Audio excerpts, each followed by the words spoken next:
High guys, welcome back to my channel. Eid Mubarak সালাম জানাচ্ছি সব ভিউয়ার্সদের ভালোবেসে। আজকে খুশির ঈদ এসেছে রমজানের 30টি রোজার শেষে। তুলনাস কুকিং হাউসের পক্ষ থেকে আমার সম্মানিত সকল সাবস্ক্রাইবার এবং ভিউয়ার্সদের আমি জানাচ্ছি আমার পক্ষ থেকে অফুরন্ত ভালোবাসা এবং ঈদের শুভেচ্ছা। আশা করছি আপনারা সবাই যে যেখানে আছেন সবাই সুস্থ আছেন এবং ভালো আছেন। তো আজকে আমি আপনাদের জন্য একটি স্পেশাল রেসিপি নিয়ে আজকে হাজির হলাম, আর সেটা হচ্ছে আজকে আমি আপনাদেরকে ঝরঝরে জর্দা পোলাও রেসিপি শেয়ার করছি। এই রেসিপিটা তৈরি করার জন্য আমি এখানে নিয়েছি 1 কাপ বাসমতি চাল। আপনি চাইলে যে কোনো ধরনের পোলাওয়ের চাল দিয়ে এই জর্দাটা তৈরি করতে পারেন। তো চালগুলোকে খুব ভালোভাবে 2-3 বার কচলিয়ে ধুয়ে তারপরে হচ্ছে আমি আধা ঘন্টার জন্য এখানে এভাবে রেখে দেব। আধা ঘন্টা অথবা 20 মিনিট আপনারা রাখতে পারেন, এতে করে চালটা ফুলে যাবে এবং ঝরঝরে পোলাও হতে সাহায্য করবে। তো আমি এভাবে চালটা রেখে দিচ্ছি প্রায় 20 থেকে 30 মিনিটের জন্য, আর ফিরছি 20-30 মিনিট পরে।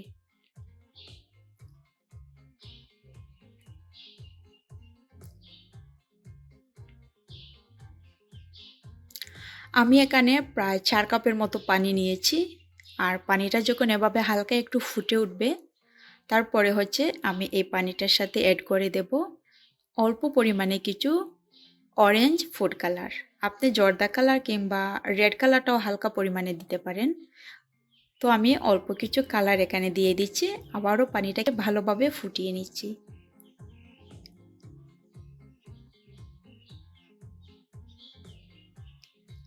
পানিটা যখন একটা বলফ এভাবে উঠে যাবে তখন আমি যে চালটা রেখেছিলাম সেটা পানিটা ঝরিয়ে আমি নিয়েছিলাম কিছুক্ষণ আগে।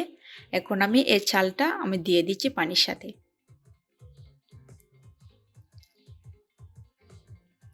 চালটা দেওয়ার পরে সাথে সাথে একটু নাড়াচাড়া করে দিতে হবে, না হলে গরম পানিতে চাল দেওয়ার পরে কিন্তু সাথে সাথে নিচে বসে যেতে পারে।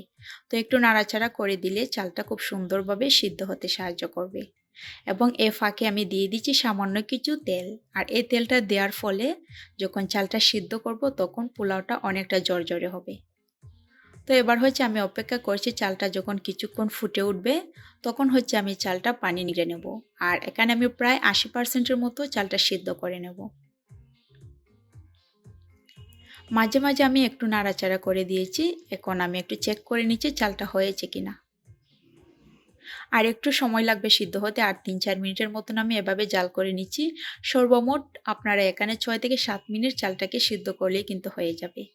এই পর্যায়ে হচ্ছে আমার চালটা সিদ্ধ হয়ে গিয়েছে 80%-এর মতন, এখন আমি এটা নামিয়ে নিচ্ছি। এবং আমি সাথে সাথে পানিটা নিংড়ে নিয়েছি এবং ঠান্ডা পানি দিয়ে ধুয়ে নিয়েছি যাতে ওভারকুক না হয়ে যায়। এখন আমি 1 কাপ নিয়ে নিয়েছি চিনি, সাথে দিয়ে দেবো আমি প্রায় 3-4 কাপ পানি।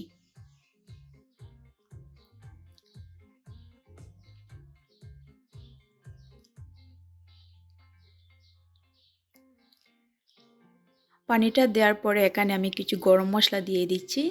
1 টুকরো দারচিনি, 1টি দিয়ে দিয়েছি তেজপাতা, 2টো দিয়ে দিয়েছি এলাচি এবং 6-7টি লবঙ্গ আমি দিয়ে দেবো। এই জর্দা পোলাওয়ের একটা স্মেল খুবই ভালো আসে যদি আপনারা এখানে কয়েকটি লবঙ্গ বাড়িয়ে দেন। তো এবার হচ্ছে আমি এই পানিটাকে একটু সিদ্ধ করে নিচ্ছি।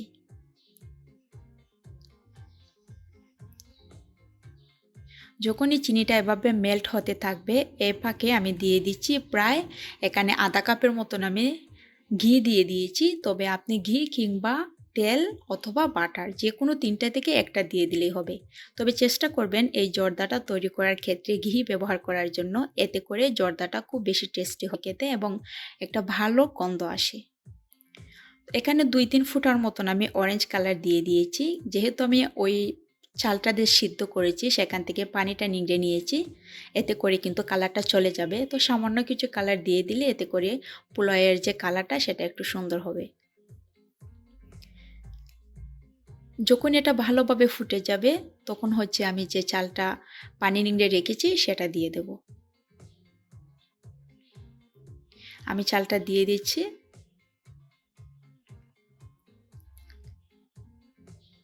এবার এই চিনি শিরাটার সাথে আমি ভালোভাবে নাড়াচাড়া করে চালটার সঙ্গে সঙ্গে মিশিয়ে নিচ্ছি, যাতে করে চিনি শিরাটা প্রতিটা চালের গায়ে ভালোভাবে পৌঁছে যায়। তো এভাবে করে নাড়াচাড়া করে দেওয়ার পরে আমি ঢাকনাটা দিয়ে ঢেকে রেখে দেব প্রায় ৬-৭ মিনিটের জন্য।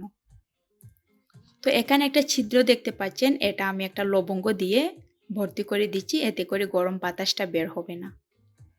অপেক্ষা করছি ৫-৬ মিনিট পরে আমি ফিরে আসছি। তো ৫-৬ মিনিটে আমার যে চিনির শিরাটা ছিল সেটা অনেকটা শুকিয়ে গিয়েছে। এ পর্যায়ে হচ্ছে হালকা হাতে একটু নাড়াচাড়া করে দিতে হবে। চালটা যেহেতু অনেকটা সিদ্ধ, তো একটু আস্তে করে নাড়াচাড়া করে দেবেন যাতে ভেঙে না যায়। এবং আমি এখানে ৬-৭টি কিশমিশ দিয়ে দিলাম। তো আবারও এভাবে নাড়াচাড়া করে মিশিয়ে আমি ঢাকনা দিয়ে ঢেকে রেখে দিচ্ছি প্রায় আরও ৪-৫ মিনিটের জন্য। এতে করে চালটা আর একটু সিদ্ধ হয়ে যাবে।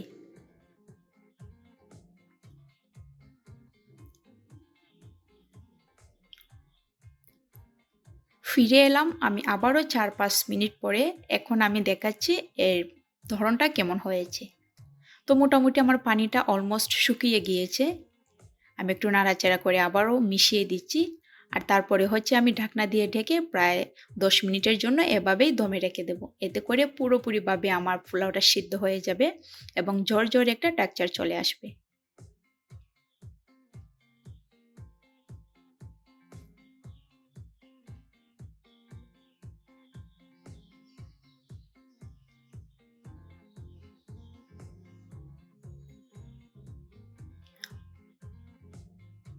তো এখন আমি গ্যাসটা অফ করে দিচ্ছি এবং নাড়াচাড়া করে আপনাদেরকে আমি দেখাচ্ছি যে কতটা ঝরঝরে হয়েছে আমার এই জর্দা পোলাওটা।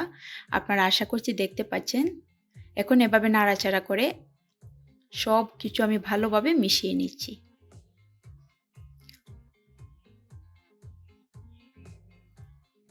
আমি আপনাদের ভালোভাবে বোঝানোর জন্য একটি চামচ দিয়ে এই পোলাওটাকে নাড়াচাড়া করে দেখাচ্ছি কতটা ঝরঝরে হয়েছে। আর আপনারা একটা জিনিস খেয়াল করবেন, জর্দা পোলাওটা যখনই তৈরি করবেন তখন কিন্তু মেজারমেন্টটা ঠিক রাখবেন পানির, যাতে এভাবে ঝরঝরে পোলাওটা হয়। এতে করে কিন্তু যে জর্দাটা এটা খুব সুন্দর হয় এবং খেতেও ভালো লাগে। তো এবার আমি পরিবেশন করে দিচ্ছি।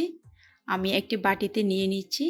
আর এখানে যে জর্দা পোলার জন্য যে মিষ্টিটা ব্যবহার করতে হয় সেটা আমার ঘরে তৈরি। তো আমি ২ দিন আগে একটা গোলাপ জামের রেসিপি আপনাদেরকে শেয়ার করেছি এবং আমার চ্যানেলের ডেসক্রিপশন বক্সে আমি দিয়ে দেবো, আপনারা চাইলে দেখে নিতে পারেন। তো আমার ঘরে থাকা মিষ্টিটা দিয়ে এবার আমি মনের মতন করে সাজিয়ে দিচ্ছি। আপনি আপনার পছন্দ মতন সাজিয়ে পরিবেশন করতে পারেন। তো ভিউয়ার্স, এই ছিল আমার আজকের রেসিপি। আশা করছি আপনাদের কাছে ভালো লেগেছে। তো সবাই অনেক ভালো থাকবেন এবং দোয়া করি আপনাদের ঈদটা যেন সবার সাথে হাসি খুশি এবং আনন্দের সাথে উদযাপন করতে পারেন। আমার জন্য সবাই দোয়া করবেন, আমি যেন আবারও আপনাদের মাঝে নতুন রেসিপি নিয়ে হাজির হতে পারি। আল্লাহ হাফেজ।